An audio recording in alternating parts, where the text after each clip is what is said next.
Hello there, and welcome to the Sleepy Science Place. I'm so glad you found your way here tonight. Maybe you've had a long day, maybe your mind is still turning over tasks and worries, or maybe you're just the kind of person who finds comfort in ancient stories and the gentle weight of history settling over you like a soft blanket.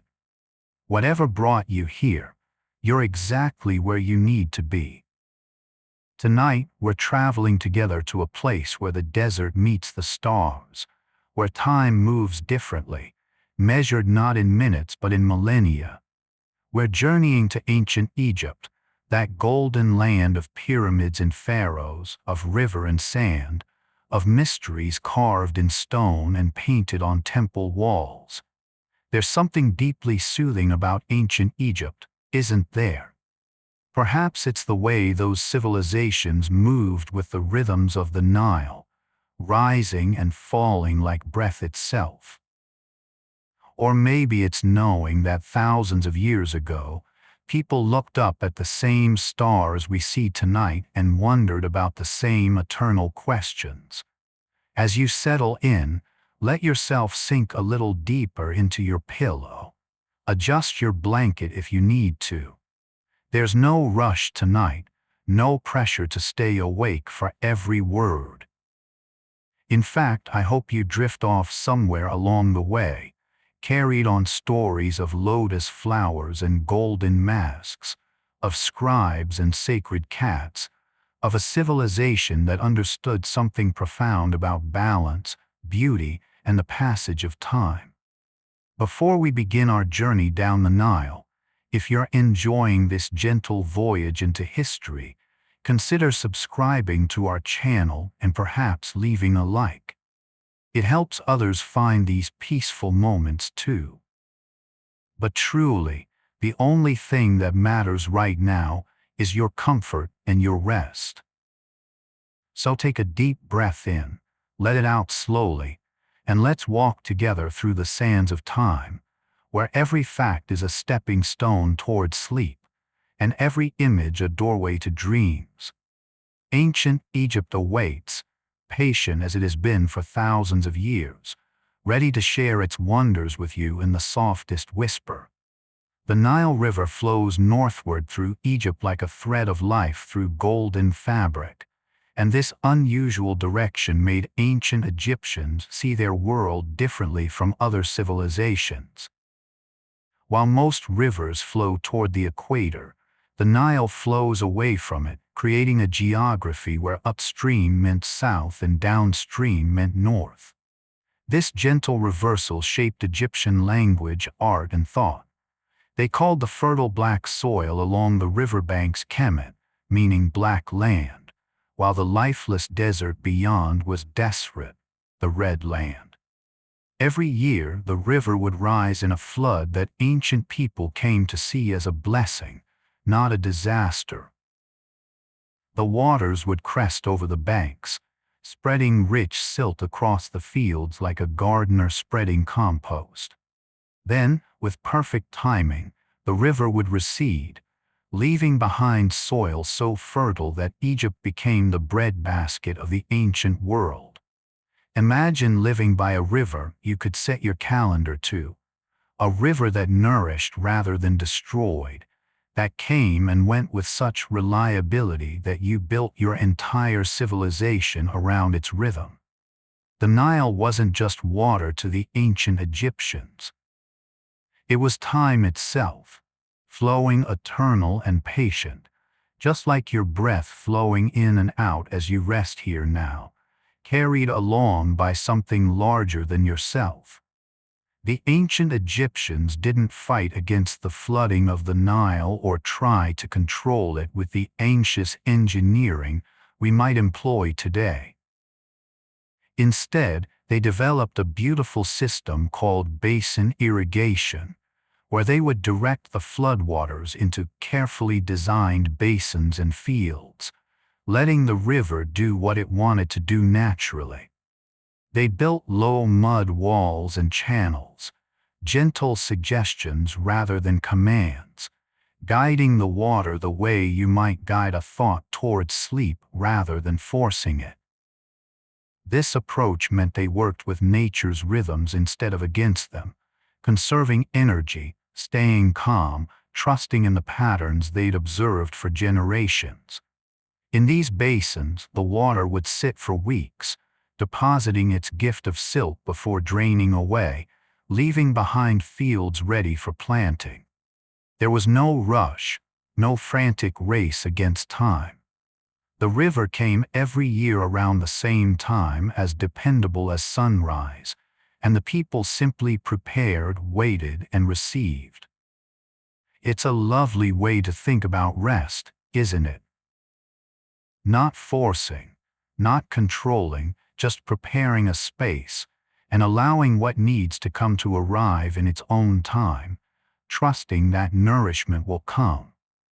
The flooding of the Nile was so central to Egyptian life that it became woven into their religious understanding of the cosmos itself. They believed a god named Hapi, depicted as a pot-bellied man with abundant breasts symbolizing nourishment, was responsible for the annual inundation. Hapi wasn't one of the major gods like Ra or Osiris, yet he was deeply loved because he brought the physical sustenance that made life possible. Hymns to Hapi describe him as Lord of the Fish, Migrator of the Birds, recognizing that the flood brought not just water and silt, but entire ecosystems of life. The ancient texts speak of him with such tenderness and gratitude, never demanding or threatening, only praising and thanking. This is the kind of gentle spirituality that can be so soothing to contemplate as you lie here in the dark. The Egyptians didn't see the natural world as something to conquer or fear, but as something deeply sacred, worthy of praise, operating according to divine principles that were fundamentally good.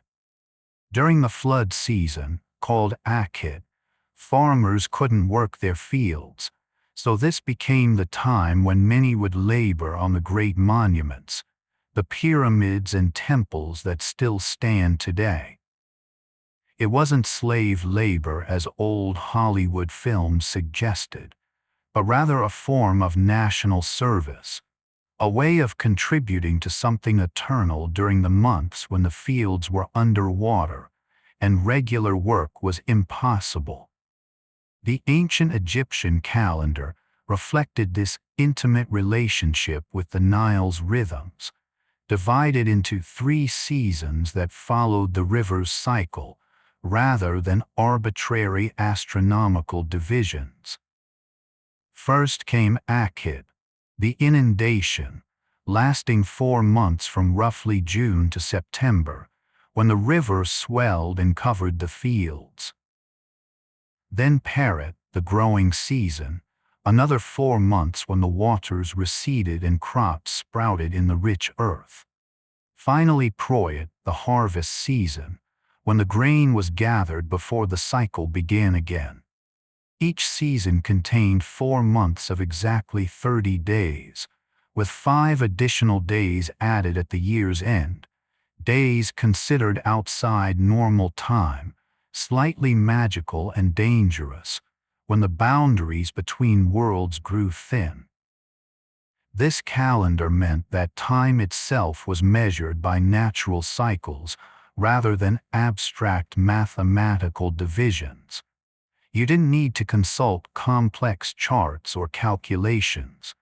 You simply looked at the river, observed the land, and knew where you were in the year's great turning. There's something deeply restful about this way of understanding time, isn't it? Time that flows like water rather than ticking away in anxious seconds. Time that's connected to growth and harvest, and rest rather than deadlines and obligations. As you breathe slowly in and out, imagine living by such a calendar, where the year unfolds like a story with 3 chapters, each one necessary, each one beautiful in its own way. Ancient Egyptians developed one of the earliest writing systems in human history, those beautiful hieroglyphs that look more like art than alphabet, little pictures of birds and reeds, lions and water, each one a small doorway into meaning. The word hieroglyph comes from Greek words meaning sacred carving, and that's exactly what they were, sacred symbols believed to have been given to humanity by Thoth, the ibis-headed god of wisdom and writing. Learning to read and write hieroglyphs was a pathway to respect and advancement in Egyptian society. Scribes, those who mastered this complex system, were exempt from manual labor and taxation, honored for their skill with the reed pen and their knowledge of the hundreds of symbols required for literacy. But here's what makes hieroglyphs so soothing to contemplate. They're beautiful. Each symbol was carefully drawn or carved, often in pleasing arrangements that considered aesthetics as much as meaning. A hieroglyphic inscription wasn't just text, it was art, meant to be pleasing to the gods and to human eyes alike. The symbols could be written left to right, right to left, or even top to bottom, with the figures facing toward the beginning of the line, so you always knew which direction to read. This flexibility meant that scribes could arrange texts to create visual balance and beauty, making even a simple inscription a small work of art. The most common writing surface in ancient Egypt wasn't stone but papyrus, that wonderful early paper made from the papyrus plant that grew thick along the Nile's banks. Making papyrus was itself a meditation, a process that required patience and care. The triangular stems of the papyrus plant would be cut into strips, then laid side by side, with another layer placed on top at right angles. The whole thing would be pressed and dried, the plant's natural starches acting as glue, creating a surface smooth enough to write on with a reed brush dipped in ink.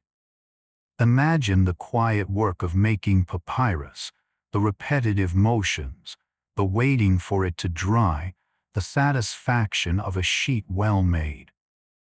Papyrus was so valuable that sheets were often reused. The old text washed away so new words could be written, layer upon layer of meaning, like your own mind letting go of today's thoughts to make room for dreams. The climate of Egypt, so dry and stable, has preserved papyrus documents for thousands of years.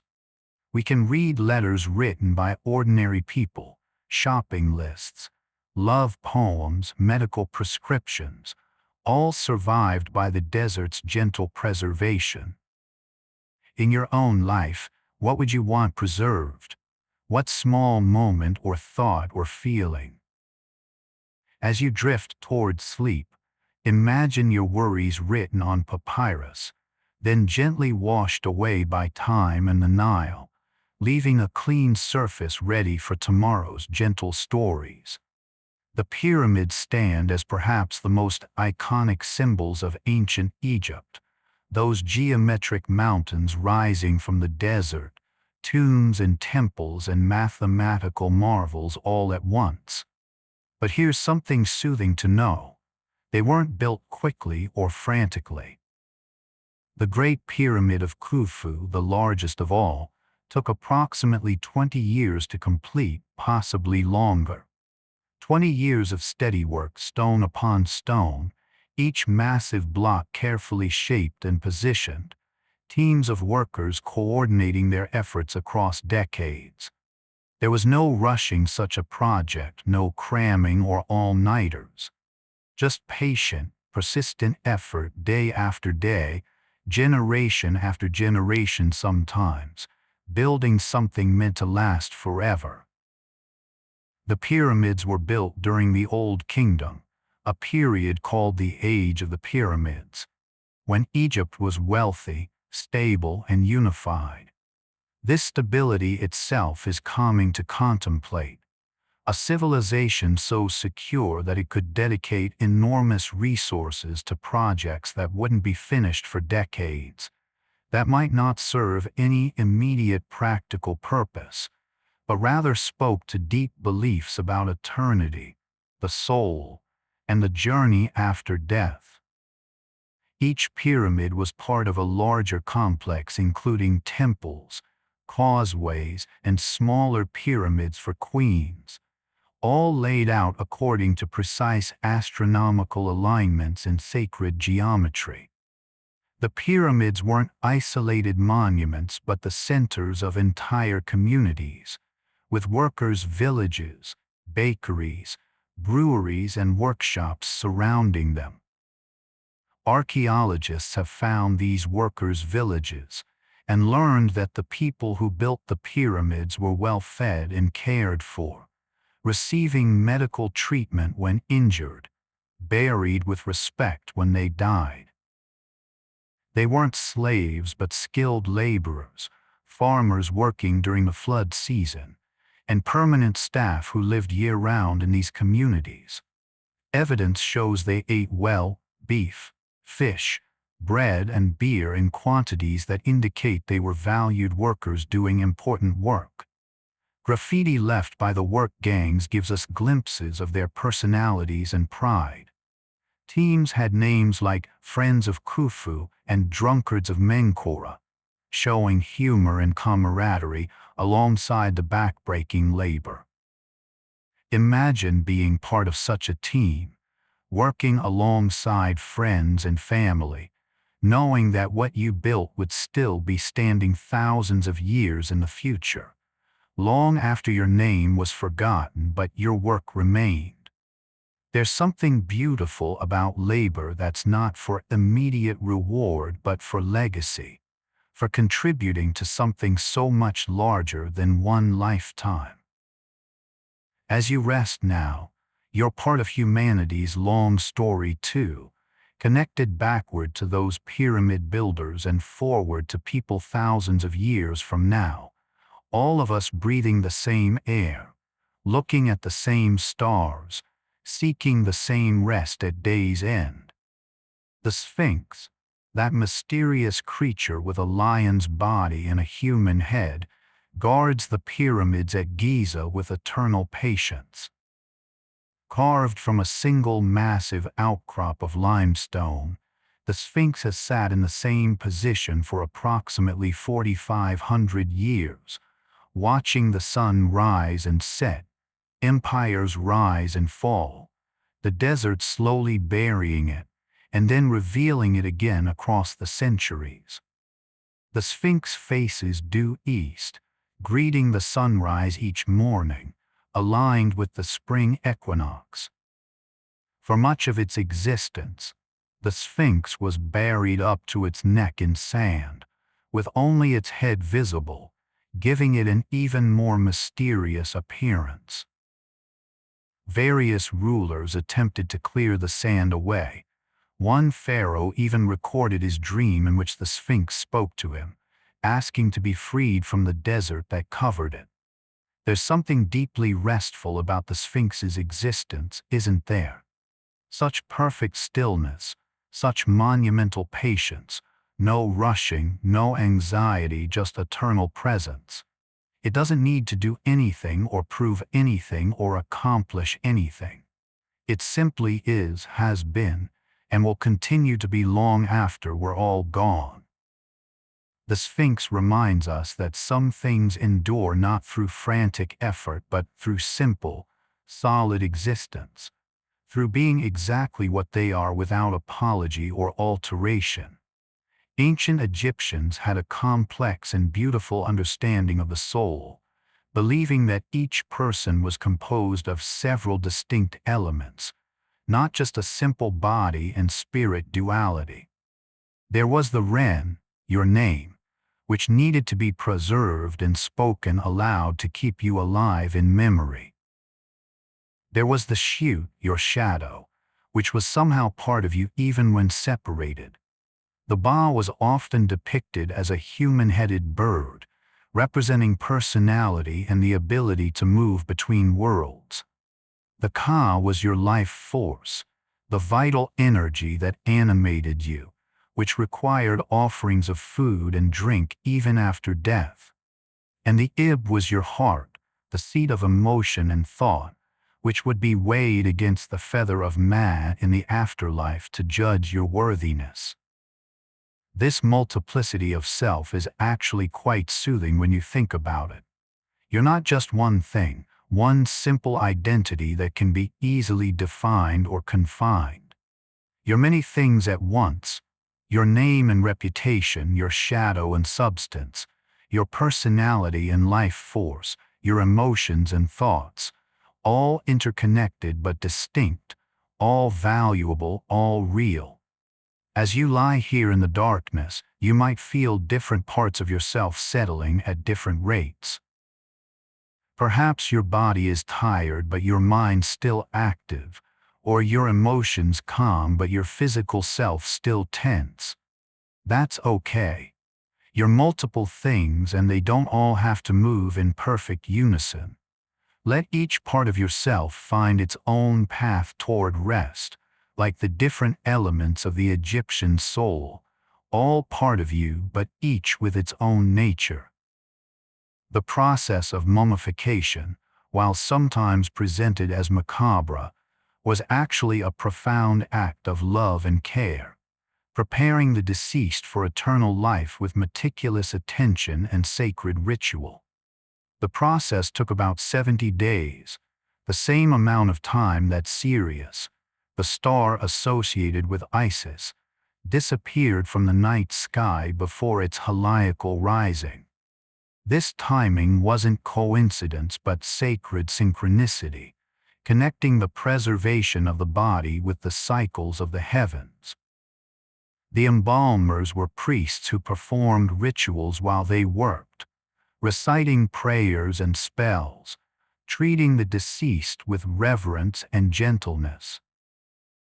After the internal organs were carefully removed and preserved in canopic jars, except the heart, which was left in the body as the seat of the soul. The body was dried with natron salt for 40 days, a natural preservative mined from dry lake beds. Then it would be washed, anointed with oils and resins, wrapped carefully in hundreds of yards of linen bandages, with amulets and charms placed between the layers for protection. The care taken with each step, the time allowed for each phase, the prayers spoken over every action, it all speaks to a culture that believed death was not an ending but a transition, and that the body deserved to be tended with love for this great journey. There's something almost soothing about such thorough preparation, such complete attention to detail, such utter faith that what they were doing mattered and would endure. The ancient Egyptians loved their pets, especially cats, which were both practical mousers and sacred animals associated with the goddess Bastet. Cats lived in temples and palaces, in wealthy homes and humble dwellings, and when they died, families would go into mourning, shaving their eyebrows as a sign of grief. Some cats were mummified with the same care as humans, wrapped in linen with tiny mummified mice included as food for the afterlife, showing that even in death, people wanted their beloved cats to be provided for and comfortable.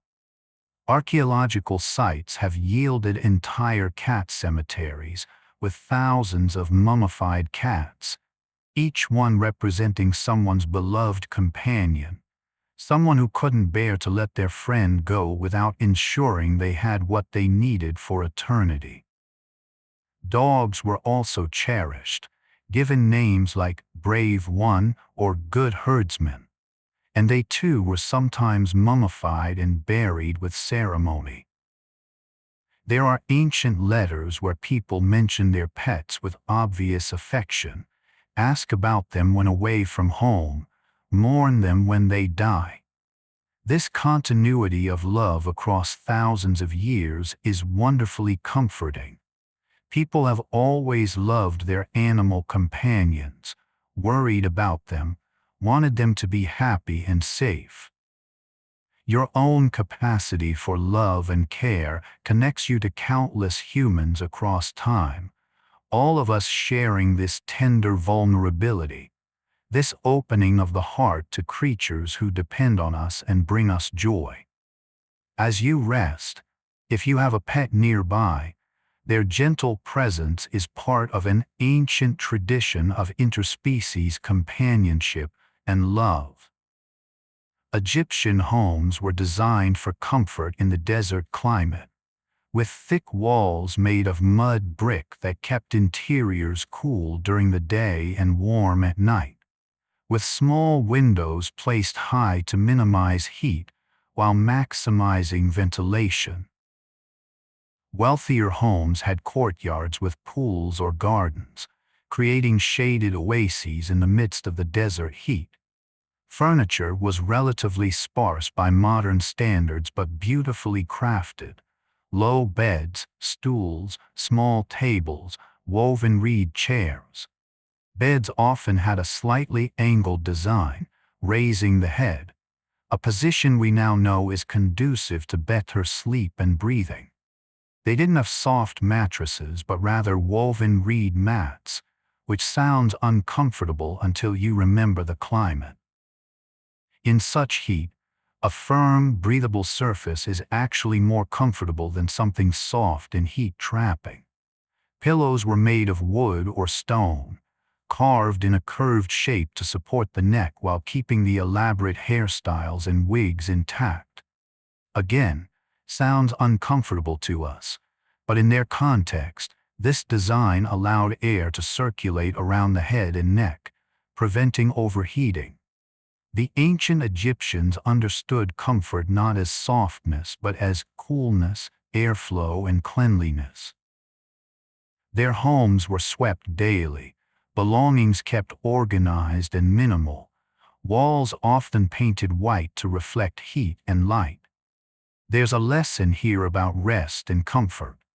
It's not about accumulation or luxury, but about creating an environment suited to your needs, simple and functional and clean, a space that serves you rather than cluttering your mind or your life. The ancient Egyptians bathed regularly and prized cleanliness as both a practical necessity and a spiritual practice. Priests bathing multiple times daily in sacred pools, ordinary people washing in the Nile or with water carried from wells and stored in jars.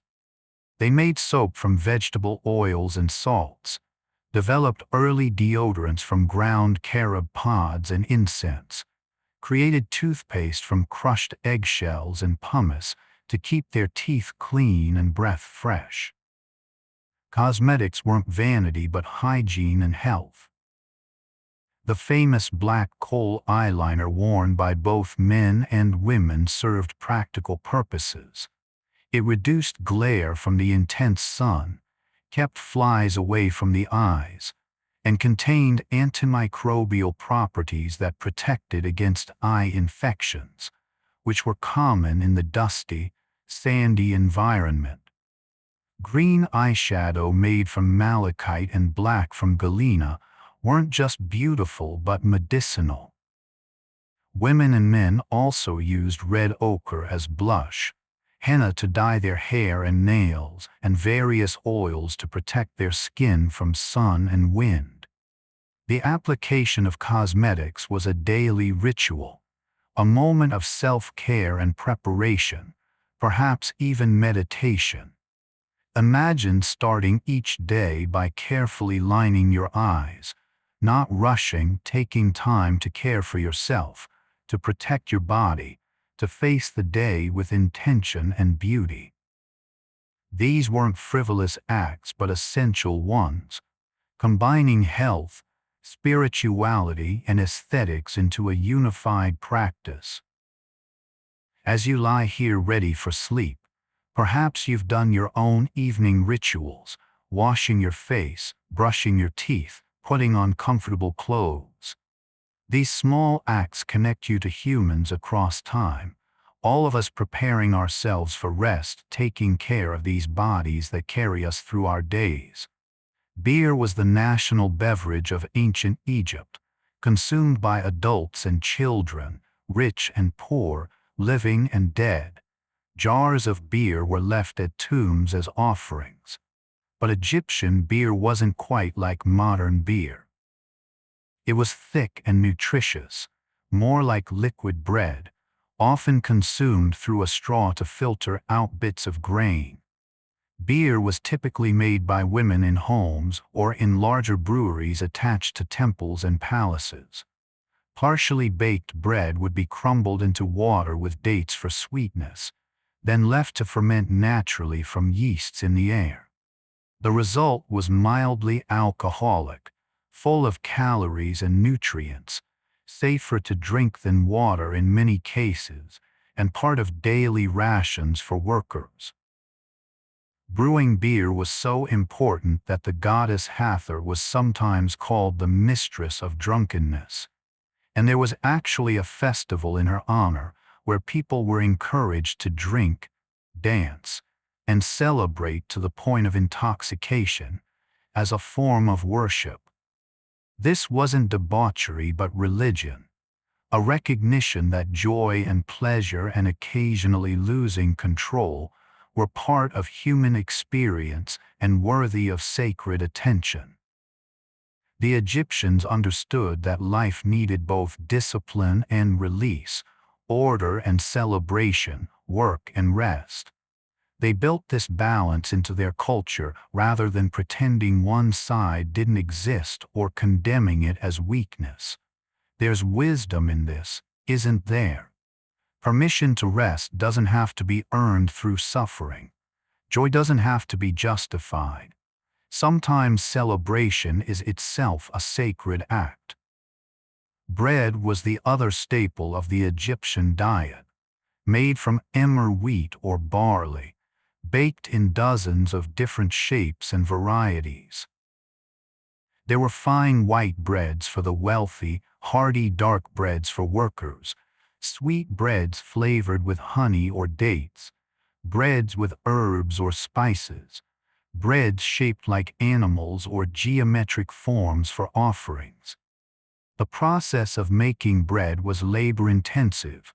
Grain had to be threshed, winnowed, ground on stone querns, then mixed with water and shaped before baking in clay ovens or on heated stones.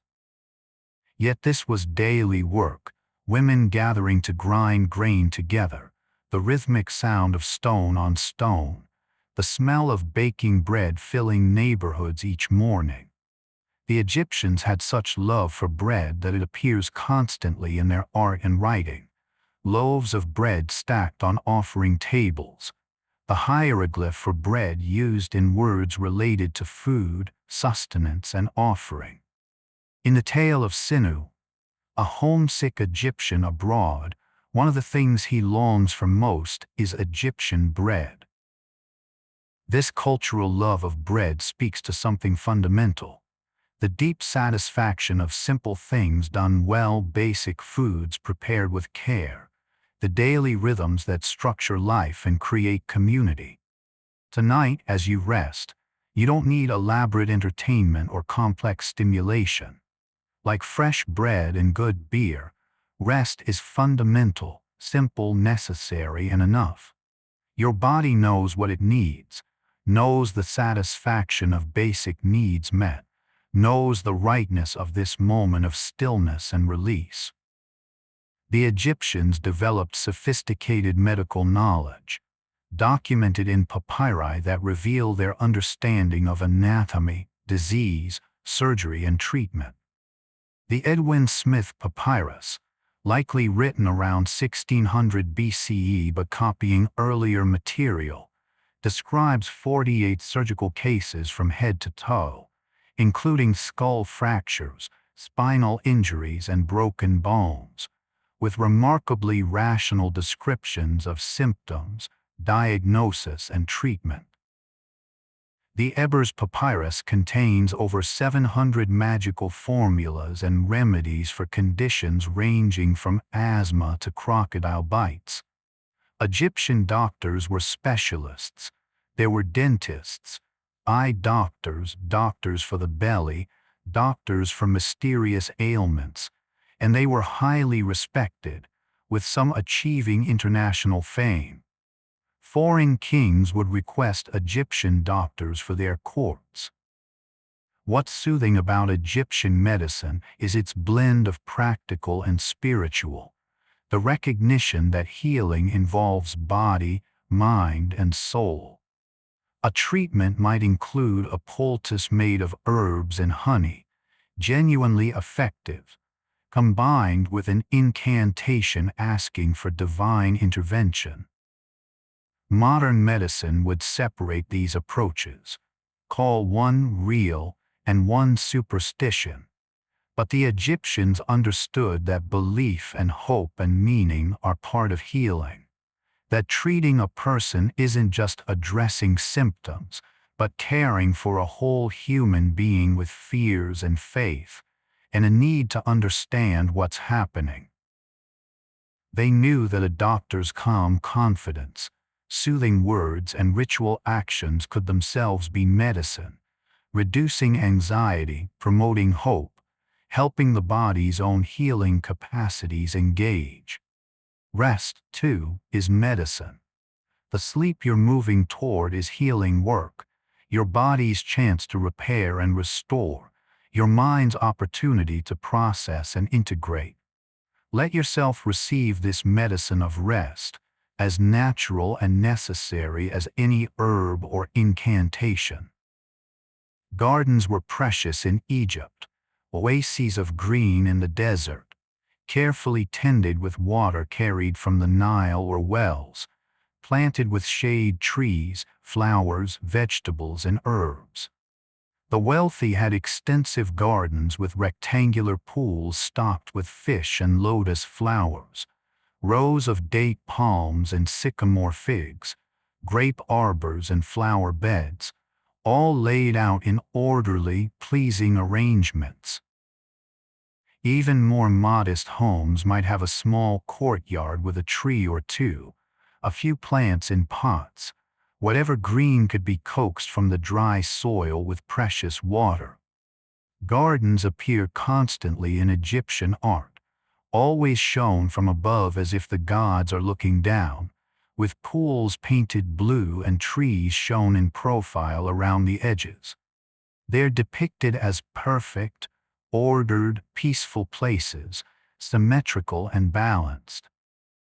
In literature, gardens are settings for rest and romance, places where lovers meet, where the tired find shade, where the soul finds peace. The garden was a model of man, that central Egyptian concept of balance, order, justice, and harmony. In a garden, the chaos of the desert was tamed but not destroyed. Water and life were brought into being through human effort, and the result was beauty and sustenance together. The care of a garden is meditation, the repetitive work of watering, weeding, pruning, the patience to plant and then wait for growth, the attention to subtle signs of health or disease, the acceptance that despite your best efforts, some things will not thrive while others flourish beyond expectation. Your own life is a kind of garden, requiring similar care and patience. Tonight in sleep, you're allowing time for growth you cannot force or see, trusting the process, resting in the knowledge that tending and waiting are both necessary, both valuable. Music filled ancient Egyptian life, accompanying work and worship, celebration and mourning, intimate moments and grand ceremonies. They had harps and lyres, lutes and flutes, drums and tambourines, clappers and bells, sistrums that made a gentle rattling sound considered particularly pleasing to the gods. Musicians, both professional and amateur, were respected members of society. There were temple musicians, court musicians, musicians who performed at banquets and festivals, and probably countless ordinary people who sang, while they worked or played simple instruments in the evening after labor was done. Music wasn't written down in notation but learned by ear and passed from teacher to student, which means we can never know exactly how it sounded, but we can imagine. The rhythmic rattle of the sistrum, the mellow tone of the harp, voices rising in songs whose melodies are lost but whose purposes remain: praise, pleading, joy, grief, love, devotion. Paintings show musicians performing, sometimes singly but often in ensembles, playing together, creating harmony. In banquet scenes, musicians provide background to feasting and conversation, their presence so normal as to be almost invisible, yet essential to the atmosphere, setting the mood, connecting the physical celebration to something beyond the physical. Music, like sleep, is something we experience more than understand, something that operates on us below conscious thought, changing our state, carrying us somewhere new, soothing or energizing, connecting us to something larger. If you're listening to this with any background sound, soft music, rain noise, anything, let it carry you, support you, be present without demanding your attention, the way the harp player in an ancient Egyptian garden party provided atmosphere without requiring anyone to stop and focus entirely on the music. You're doing beautifully. There's no need to hold onto every word, no need to stay alert or try to remember everything you're hearing. This is just for you, just for now, information like a lullaby, gentle and repetitive, here to help you let go. If your thoughts have been wandering, that's perfect. If you've been drifting in and out of attention, that's exactly right. Ancient Egypt isn't going anywhere. It's been waiting thousands of years. It can wait through your sleep and be there tomorrow if you want to return. Right now, just notice your breath, the way it comes and goes without any effort from you, like the Nile flooding and receding, like the sun rising and setting over the pyramids, rhythms older than language, older than worry. Let your body be heavy, supported completely by whatever you're lying on. You don't have to hold yourself up.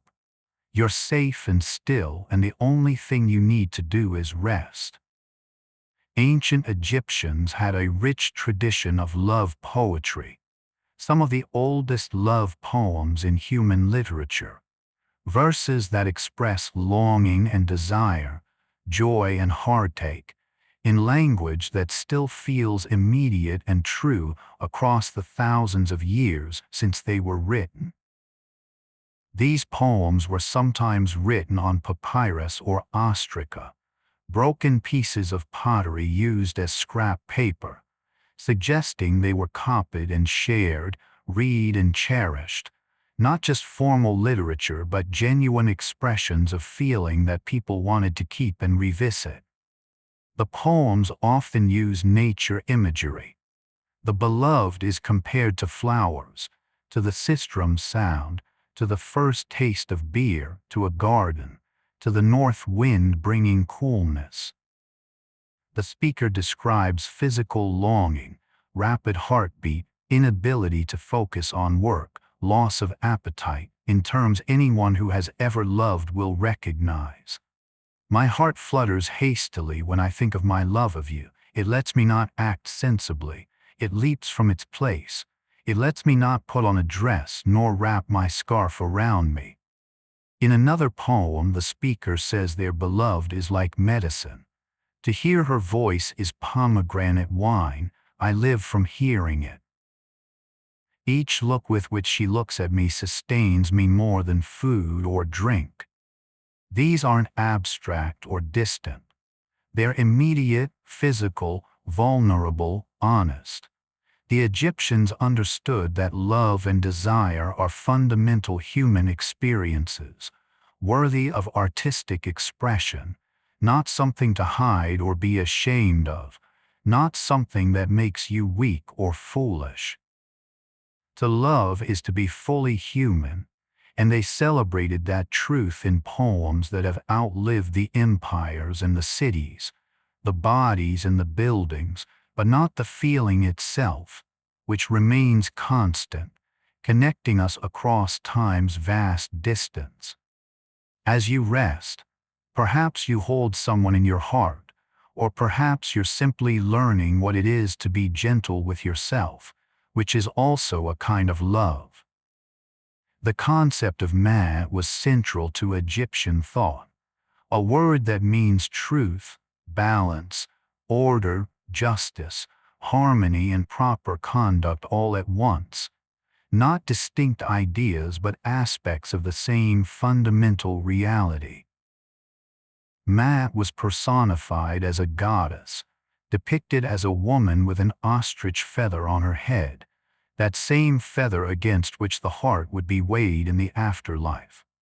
The pharaoh's primary duty was to maintain Ma, to keep the country balanced and ordered, to ensure that chaos didn't overwhelm the structures of civilization. But Ma wasn't just a cosmic principle or a king's responsibility. It was expected of everyone, woven into daily ethics and behavior. To live according to Ma meant speaking truthfully, dealing fairly, respecting others, maintaining proper relationships, doing your work well, not taking what wasn't yours, not harming others without cause, keeping your word, honoring your parents, being generous to those in need. These weren't arbitrary rules but expressions of balance, ways of ensuring that your actions contributed to order rather than chaos, harmony rather than discord. In the negative confession, a text from the Book of the Dead, the deceased declares before the gods all the things they did not do, didn't murder, didn't steal, didn't lie, didn't cheat on measures, didn't cause pain, didn't waste water, didn't speak evil. It's a beautiful inverse ethics, defining goodness not by grand gestures but by the absence of harm, by restraint, by the choice not to add to the world's chaos and pain. There's something restful about this ethical framework, isn't there? You don't have to be a hero or a saint or accomplish extraordinary things. You simply need to avoid causing harm, to treat others fairly, to speak truth, to maintain balance in your own life and relationships. These are human-scale ethics, achievable, daily, small acts of Ma that together create and maintain the order we all depend on. The Book of the Dead, more accurately translated as the Book of Coming Forth by Day, was a collection of spells, prayers, hymns, and instructions meant to guide the deceased through the dangers of the underworld and into the afterlife. These weren't standardized books but customized collections, chosen and copied for particular individuals, often with their name inserted into the spells to personalize them. Some versions were elaborate, beautifully illustrated on papyrus scrolls, while others might be written more simply on tomb walls or coffin interiors or amulets to be buried with the dead. The spells cover every conceivable challenge: how to breathe in the afterlife, how to eat and drink, how to reunite with your heart if it's been removed, how to transform into various animals and birds, how to pass through gates guarded by fearsome beings, how to answer their questions correctly, How to be judged fairly when your heart is weighed. Reading these texts, you realize the afterlife, as the Egyptians imagined it, was an adventure, a journey requiring knowledge and courage and magical protection, dangerous but navigable if you had the right information. There's something almost comforting about this. Death as a journey you can prepare for, with guidebooks and maps and protective spells, rather than an absolute ending or an unknowable mystery. They turned the fear of death into a problem that could be addressed through preparation, knowledge, and proper ritual. Your anxieties, whatever they are, might also be navigable. Perhaps there are maps and guides, ways others have moved through similar challenges, knowledge that could help. But tonight, you don't have to navigate anything. You can simply rest, knowing that humans have always faced uncertainty and fear, and found ways to move through it, to prepare, to protect themselves, to find meaning and hope even in life's most difficult transitions. The Ankh, that distinctive symbol shaped like a cross with a loop at the top, represented life itself in Egyptian iconography, held by gods offering it to pharaohs, carved on amulets worn for protection, painted on tomb walls as a blessing. The symbol's exact origins are mysterious. Some scholars think it represents a sandal strap, others a penis sheath, still others a more abstract concept of the sun rising on the horizon or the union of masculine and feminine principles.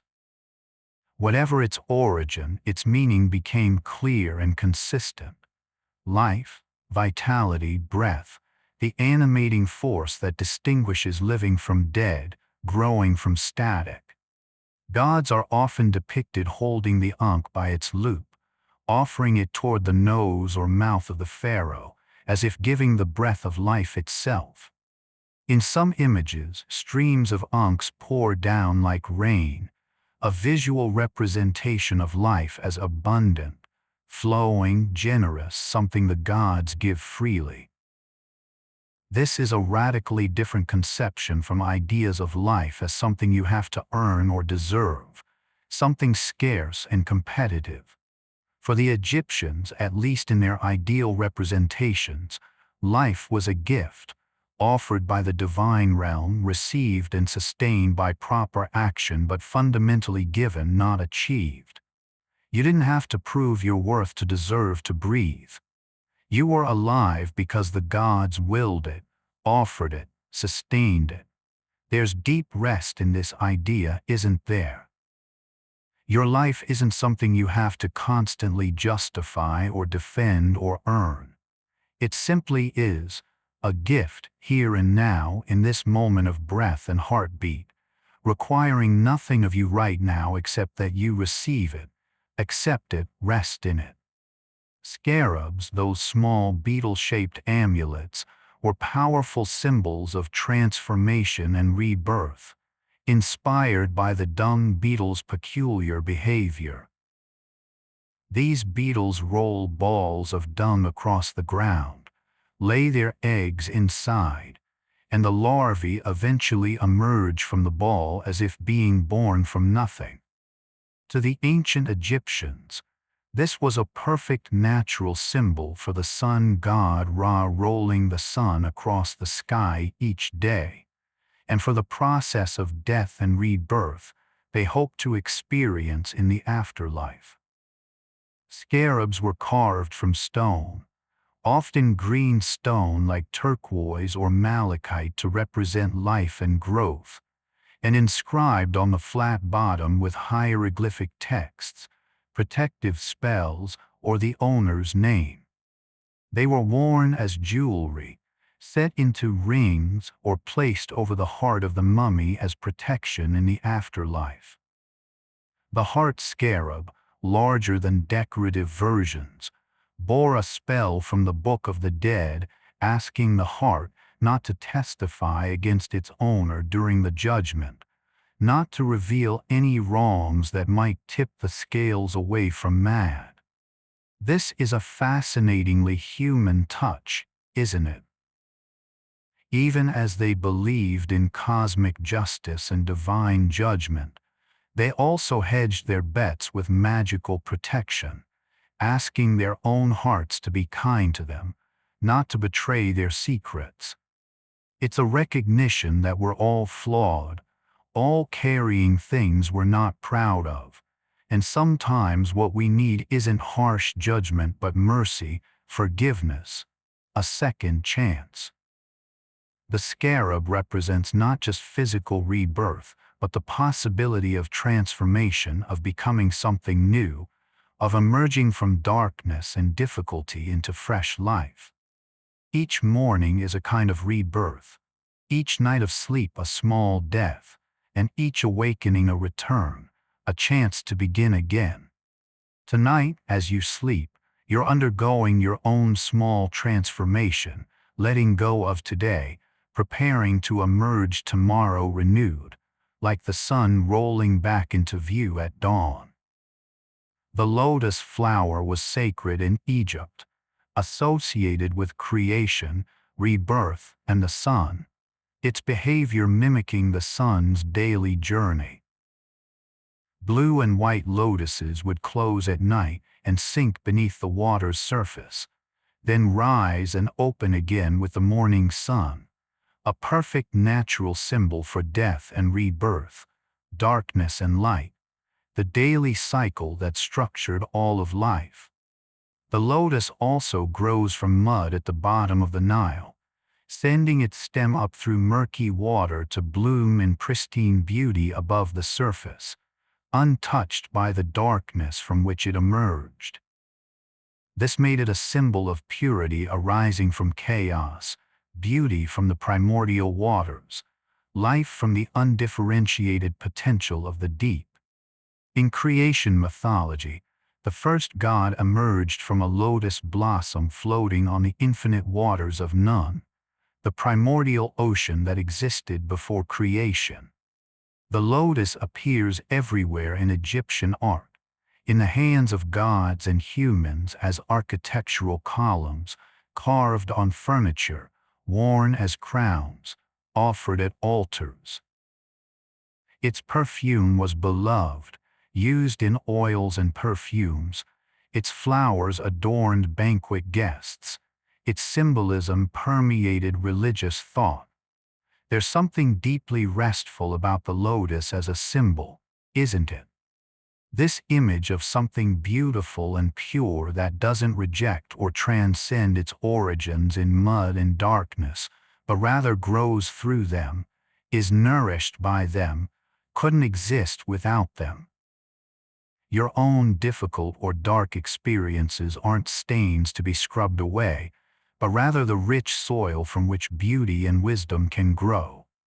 The lotus doesn't bloom despite the mud. It blooms because of it, drawing nutrients from decay, sending roots deep into darkness, and then offering its beauty to the light.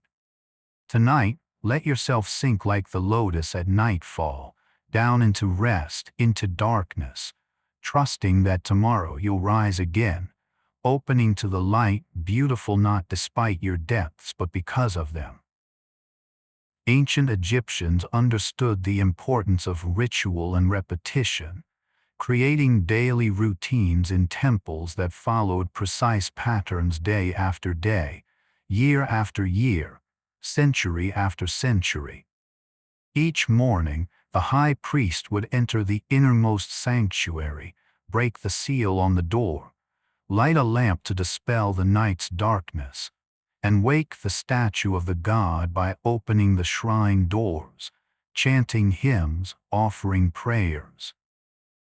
The god would be washed, anointed with oils, dressed in clean linen, adorned with jewelry, and offered food and drink, bread, beer, meat, vegetables, everything a living being might need.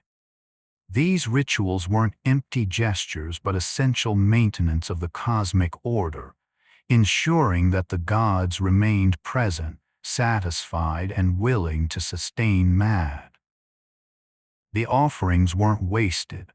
After being presented to the god's statue and essence, the food would be redistributed to the priests and temple workers, a practical system that also fed the communities that served the temples. This daily rhythm of ritual must have been deeply grounding for those who performed it, knowing exactly what would happen each day, repeating words and actions that had been repeated for generations, connecting themselves to an endless chain of practice and devotion. There's something almost meditative about such repetition, isn't there?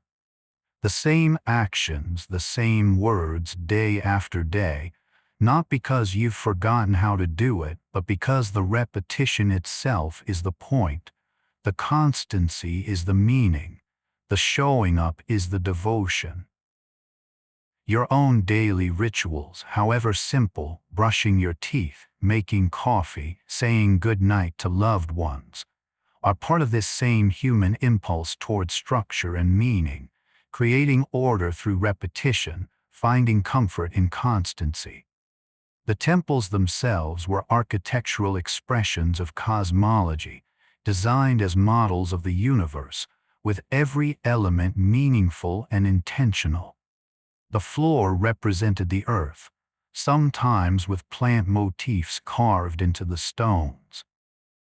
The columns were stylized plants, lotus, papyrus, palm, creating a symbolic forest, a sacred grove in stone. The ceiling was the sky, often painted blue and covered with stars, or showing the goddess Nut stretched across the heavens, swallowing the sun each evening and giving birth to it each morning. As you moved deeper into the temple, the floor would gradually rise while the ceiling lowered, creating a sense of enclosure and intimacy, moving from the outer world into increasingly sacred space, from the bright public courtyards toward the dark mystery of the innermost sanctuary, where the god resided. Light would decrease as you progressed inward, from open sunlight to dim chambers to near darkness, a journey from the ordinary world into the divine realm. Only the pharaoh and the highest priests could enter the innermost sanctuary. Ordinary people would worship in the outer courtyards, their prayers and offerings carried inward by intermediaries. This hierarchy of space created mystery and specialness, making the center a place of profound sacred power. But even the design acknowledged that the divine wasn't entirely separate from the human world. It was approached through stages, transitioning gradually from one realm to another, connected by pathways and doorways, accessible though protected. Sleep is like this too, isn't it? A journey inward, away from the bright active world, through stages of deepening quietness and darkness, toward the innermost sanctuary of deep sleep where consciousness itself transforms, where the ordinary you can't follow but where something essential happens, mysteries occur, and you emerge renewed without quite knowing what happened in that holy darkness. Festivals punctuated the Egyptian year, breaking the routine of daily work with communal celebration, religious devotion, and sanctioned joy. The beautiful festival of the valley was one of the most important, when the statue of Amun would be carried in procession from Karnak Temple across the Nile to the West Bank to visit the mortuary temples of dead pharaohs. This wasn't a somber occasion but a celebration, with people picnicking at the tombs of their deceased family members, eating, drinking, singing, spending the night in the necropolises, communing with the dead in a spirit of joy rather than grief. Death was seen not as absolute separation, but as a different kind of presence, and the dead were still part of the family, still deserving of visits and gifts, still able to interact with the living. The Opet festival celebrated the flooding of the Nile and the renewal of the pharaoh's divine power, with huge processions, offerings of thousands of loaves of bread and jars of beer, music and dancing, and public access to rituals usually hidden in temple depths. These festivals could last for days or weeks, times when normal work stopped and different rules applied, when social hierarchies loosened slightly, and people of all classes mingled in shared celebration. The Egyptians understood that life needs these releases, these moments of extraordinary time set apart from ordinary time, when you celebrate and connect and remember what you're part of. Modern life often lacks these rhythms, these collective pauses, leaving us to carve out our own small festivals in the midst of relentless routine. But rest itself can be a festival, a sanctioned time when normal rules don't apply, when you don't have to be productive or useful or accomplishing anything, when you simply celebrate the basic fact of being alive, of having a body that can rest, a mind that can let go, a life that includes these necessary pauses. Ancient Egyptians had multiple calendars running simultaneously, much like we juggle different ways of counting time for different purposes. There was the civil calendar of 12 30-day months plus 5 extra days, used for administrative purposes and record keeping. There was the lunar calendar, based on the actual cycles of the moon, used for religious festivals and rituals. And there was the Sothic calendar, based on the heliacal rising of Sirius, that moment each year when the star reappeared in the dawn sky after a period of invisibility, which coincided closely with the Nile's flooding. These calendars didn't always align perfectly, creating a complex system that required educated scribes to maintain and reconcile. But this multiplicity wasn't seen as a problem. It was an acknowledgement that different kinds of time exist simultaneously. There's administrative time, practical and regular, the time of record keeping and taxation. There's sacred time, connected to the moon and the gods, the time of festivals and rituals. And there's natural time, the time of the river and stars, which doesn't care about human conventions and unfolds according to its own rhythms. You, too, live in multiple kinds of time. There's clock time, rigid and unforgiving, that governs your schedule and appointments. There's personal time, the subjective experience of minutes dragging or flying depending on what you're doing. And there's body time, the rhythms of hunger and fatigue, alertness and drowsiness, that don't always align with the clock. Right now, in this moment of rest, you can let go of clock time, surrender the need to track or measure or account for minutes. Let yourself drift into body time, where the only measure is how you feel, where time stretches or compresses as it needs to, where a minute can feel like an hour or an hour like a minute. And none of it matters because you're not going anywhere. You're just being, just resting, just allowing. The ancient Egyptians were master jewelers, creating pieces of stunning beauty and technical sophistication from gold, silver, semi-precious stones, and glass. They had access to gold from mines in Nubia and the eastern desert. So much gold that Egypt was renowned throughout the ancient world for its wealth.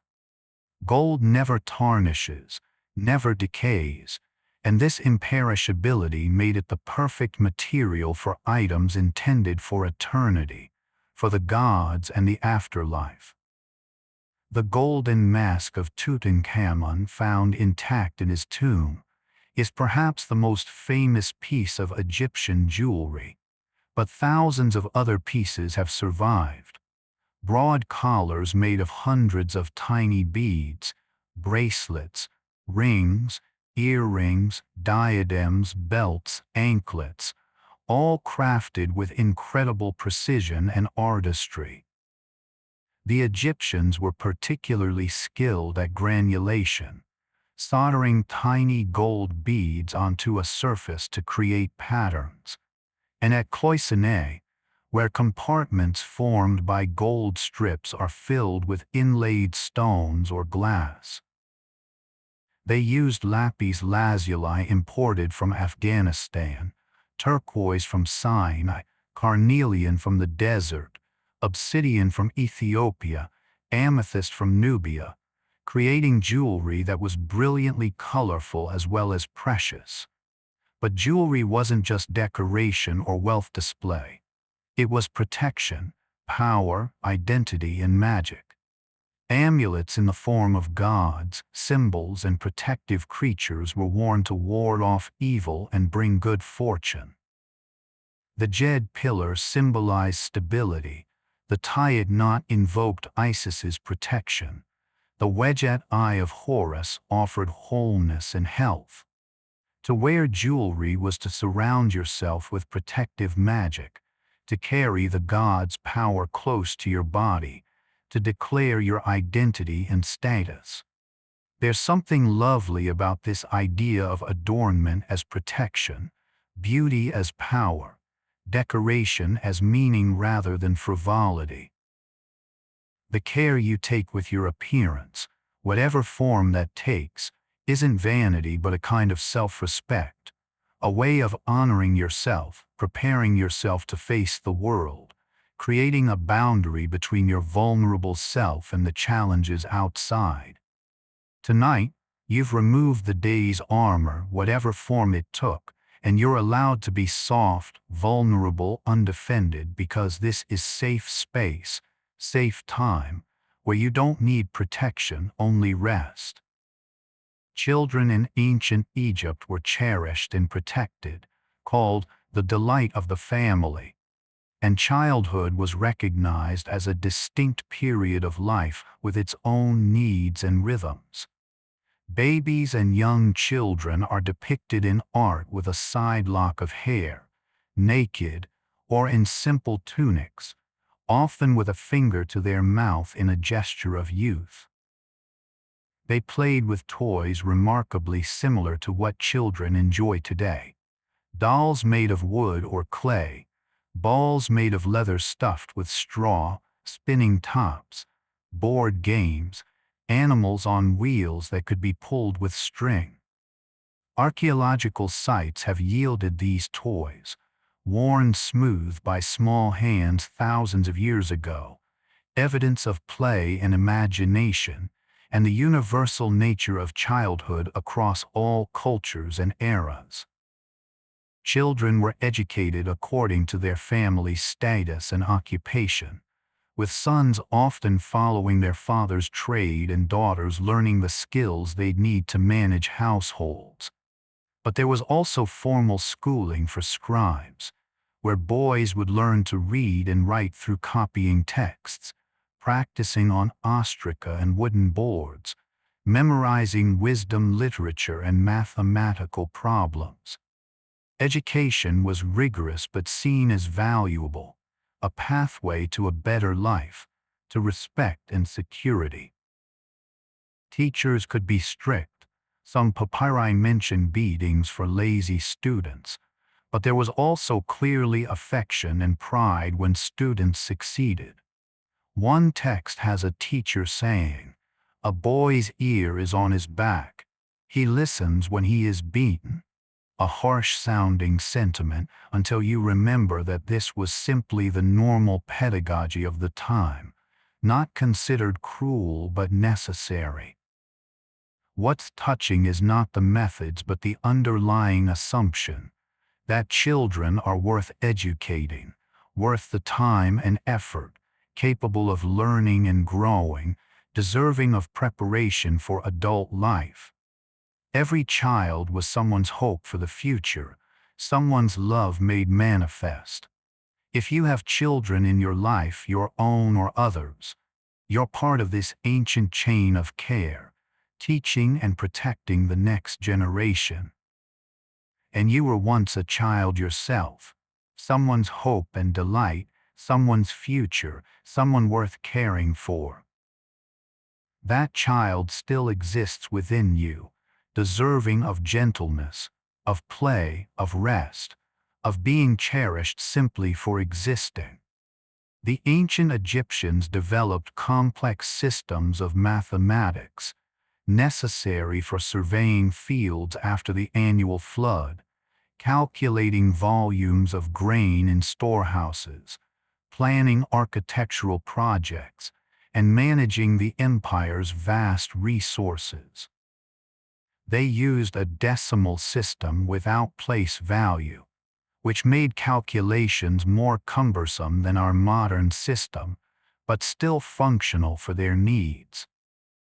Egyptian mathematics was practical and problem-solving oriented, recorded in documents like the Rhind Mathematical Papyrus and the Moscow Mathematical Papyrus, which contain dozens of worked examples of problems. How to divide rations among workers, how to calculate the slope of a pyramid's face, how to find the area of a circle, how to work with fractions. Their method for finding the area of a circle was remarkably accurate, approximating pi as roughly 3.16, close to our modern value. They could solve linear equations, work with geometric progressions, calculate volumes of cylinders and pyramids, and handle practical surveying problems. What's soothing about Egyptian mathematics is its concrete, situated nature. These weren't abstract theorems pursued for their own sake, but tools for solving real problems. Will we have enough grain to feed everyone until next harvest? How many bricks do we need to build this structure? How do we fairly divide this land among these heirs? Mathematics was in service to life, to practical needs, to making sure everyone was fed and housed and treated fairly. The problems in the papyri often have a gentle human quality. A quantity and its seventh make 19. What is the quantity? Or divide 10 hecats of grain among 10 men, where the difference between each man and his neighbor is 1/8 hecat. These are human-scale problems, the mathematics of daily life, of distribution and fairness and planning. Tonight you don't have to solve anything, calculate anything, figure anything out. The problems can wait. The divisions and measurements and careful planning can all wait. Rest is the opposite of calculation, the surrender of the need to quantify and control and understand everything exactly. Just rest, immeasurable and perfect, exactly as it is. Writing on stone was forever, but writing on papyrus or ostraca was affordable and erasable, creating a distinction between permanent and temporary texts that shaped what got preserved and what was ephemeral. The great inscriptions on temple walls and tomb chambers, carved deep into stone, painted in bright colors, were meant to last eternally, to proclaim forever the glory of pharaohs and gods. But the daily documents, letters, receipts, school exercises, medical prescriptions, shopping lists, personal notes, were written on papyrus or pottery shards, materials that could be reused, erased, discarded when no longer needed. This created a beautiful flexibility in Egyptian writing culture. The permanent and temporary coexisted, the eternal and the daily, the sacred and the mundane. You could write a love poem on a piece of broken pottery, something disposable and cheap, yet the poem itself might express eternal feelings.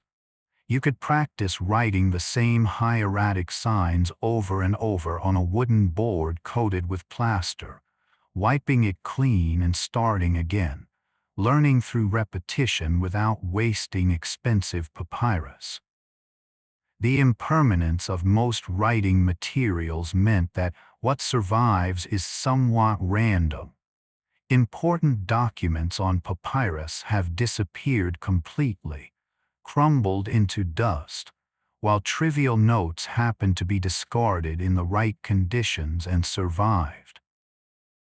This randomness gives us glimpses of ordinary life: a worker complaining about not being paid, a woman writing to her dead husband, a student's math homework, moments never intended to last but preserved by accident, now more precious than many official texts. Your own life is like this too, isn't it? A mixture of permanent and temporary, significant and trivial, things you want to remember forever and things you need to forget, experiences carved deep and others barely sketched before they fade. You don't have to preserve everything, remember everything, hold on to every moment. Some things can be written on pottery shards, experienced and released, allowed to crumble back into dust. The important things, the deep things, those are already carved into you, permanent as hieroglyphs in stone, part of you whether you actively remember them or not. Stars filled the Egyptian sky in ways difficult for us to imagine now, with our light-polluted modern nights. The Milky Way stretched overhead in a river of light, and individual stars shone with such brilliance that their risings and settings marked time and guided navigation. The Egyptians identified constellations, though not the same ones we recognize. Their sky was filled with their own patterns and stories. The northern stars that never set, circling endlessly around the celestial pole, were particularly significant, seen as the imperishable ones, the eternal stars where the souls of blessed dead might dwell. The circumpolar stars didn't die and rise again like the sun. They simply persisted, always visible, always present, a perfect symbol of eternal life. The southern stars, by contrast, rose and set, disappeared below the horizon and returned again, dying and being reborn each night, following the pattern of the sun and the hoped-for pattern of human souls. The star Sirius, called Sopdet by the Egyptians, was particularly important. Its heliacal rising, that moment when it first became visible in the dawn sky after a period of invisibility, coincided with the Nile's flooding and marked the Egyptian New Year. The sky was thus connected to the earth, the movements of celestial bodies linked to agricultural cycles, the divine realm of the gods manifesting in observable patterns that guided human life. On clear nights, priests would observe the stars from temple roofs, calculating time, determining the correct dates for festivals, reading the sky for omens and meaning. This was sacred astronomy, devotion and science intertwined. The heavens both beautiful and meaningful, something to wonder at and learn from simultaneously. Tonight, if you can, imagine those stars, that unpolluted ancient sky, the vast river of the Milky Way, the eternal circling of the northern stars, the rising and setting of familiar constellations, all that light and pattern and beauty offered freely every night, a gift from the cosmos, requiring nothing but attention, offering everything you need to navigate, to mark time, to remember that you're part of something so much vaster than your daily concerns. The Valley of the Kings, that desolate wadi in the western hills across from Thebes, became the preferred burial ground for New Kingdom pharaohs who wanted to protect their tombs from robbers by hiding them in the remote desert, rather than advertising them with visible pyramids. Over 60 tombs have been found in the valley, some grand and elaborately decorated, others simple and unfinished, cut deep into the limestone rock, their corridors descending into the earth, leading to burial chambers where pharaohs were laid to rest surrounded by treasures meant to serve them in eternity. The most famous is the tomb of Tutankhamun, discovered nearly intact in 1922 by Howard Carter, its antechambers and burial chamber crammed with thousands of objects, furniture, chariots, clothes, jewelry, weapons, food, everything a king might need in the afterlife. The discovery caused a sensation, revealing the incredible wealth and artistry of Egyptian burial practices, giving the world its most iconic image of ancient Egypt. The golden mask covering the mummy's face, serene and beautiful, gazing out across centuries with painted eyes. But Tutankhamun was a minor pharaoh, a boy who died young after a brief and unremarkable reign. His tomb was small by royal standards, hastily arranged, probably originally intended for someone else. Yet it's the only one found mostly intact. The great pharaohs, Ramesses II, Seti I, Thutmose III, had much larger, more elaborate tombs, but they were all robbed in antiquity, their contents scattered or melted down, their mummies damaged or destroyed. There's a strange justice in this. The minor king is remembered and celebrated, while the great conquerors are reduced to empty chambers and broken sarcophagi. It's a reminder that what endures isn't always what was most powerful or most celebrated in its time. Sometimes the small, the overlooked, the lucky, those are what survive to tell the story. Your own small moments, the ones you think don't matter, the quiet evenings and ordinary days, those might be what's most valuable, what you remember at the end. What shapes who you are more than the dramatic events and grand accomplishments. Ancient Egyptian women had more rights and autonomy than women in many other ancient civilizations, able to own property, conduct business, inherit wealth, and initiate divorce. Queens could rule as regents for underage sons, and in rare cases, women became pharaohs in their own right, like Hatshepsut, who reigned successfully for over 20 years, overseeing peaceful prosperity and ambitious building projects, presenting herself in male regalia and with a ceremonial beard but never hiding that she was female. Women worked in various occupations, as priestesses, musicians, midwives, professional mourners, weavers, perfume makers, and even doctors. Most women's primary work was managing households, raising children, and producing textiles, essential work that kept the whole society functioning. Legal documents show women buying and selling property, bringing lawsuits, testifying in court, managing their own affairs without requiring male guardians. In marriage, women retained ownership of their own property, and divorce settlements protected women's rights to assets and support. This isn't to say ancient Egypt was a gender paradise. It wasn't. But women weren't invisible or powerless, and their contributions were recognized and valued. Love poetry written from a woman's perspective survives, showing women as desiring subjects, not just desired objects, speaking their own wants and feelings.